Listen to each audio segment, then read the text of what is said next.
avec les éléments, on va déjà pouvoir dire, à partir du moment où vous avez plusieurs douilles, on peut déterminer si c'est la même arme qui les a tirées. Ça, on a des moyens, on a une méthode de comparaison, ça c'est facile. On peut donner une classe d'armes qui correspond à ce projectile, c'est-à-dire quel type d'arme peut être tiré. Ensuite, ce qui est intéressant, c'est d'ailleurs ce qui s'était passé dans l'affaire Flactif, c'est qu'on avait un projectile et puis on a retrouvé ultérieurement une arme. Et là, effectivement, si on a une arme, on peut être affirmatif sur le fait que c'est bien cette arme qui a été utilisée. Mais faut-il encore la retrouver? Moi, je rappelle que l'affaire Flactif, c'était aussi en Haute-Savoie. Hein. Tout à fait, en Haute-Savoie, et c'était nos équipes aussi, avec les spécialistes de Haute-Savoie qui y avaient travaillé. On peut déterminer en tout cas où ils se situaient. Je peux tout imaginer. Est-ce que c'était une embuscade, pas une embuscade? Voilà. S'ils sont grands, s'ils sont petits. Ça peut donner des éléments. Alors, peut-être moins de souvenirs, mais si vous voulez, surtout le positionnement sur la zone. Comment il se situait, est-ce que c'est près, loin, là aussi.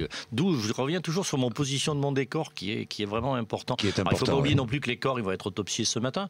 Donc il y a peut-être aussi d'autres projectiles qui seront récupérés à partir de l'autopsie et qui aussi partiront en analyse. Là, ce qui se passe, c'est qu'effectivement, par la fenêtre, par la vitre du conducteur, écoutez, on pouvait accéder aux victimes qui étaient visibles. Des médecins, des gens du secours ont constaté le décès. La petite fille, semble-t-il, était sous les pieds, sous les pieds de sa mère ou sous les jambes de sa mère avec des vêtements qui l'ensevelissaient. Pas de bruit, rien du tout. Donc, si vous voulez, dans un premier temps, il ne faut pas oublier que les enquêteurs n'ont pas forcément la composition de cette famille ou tous les éléments.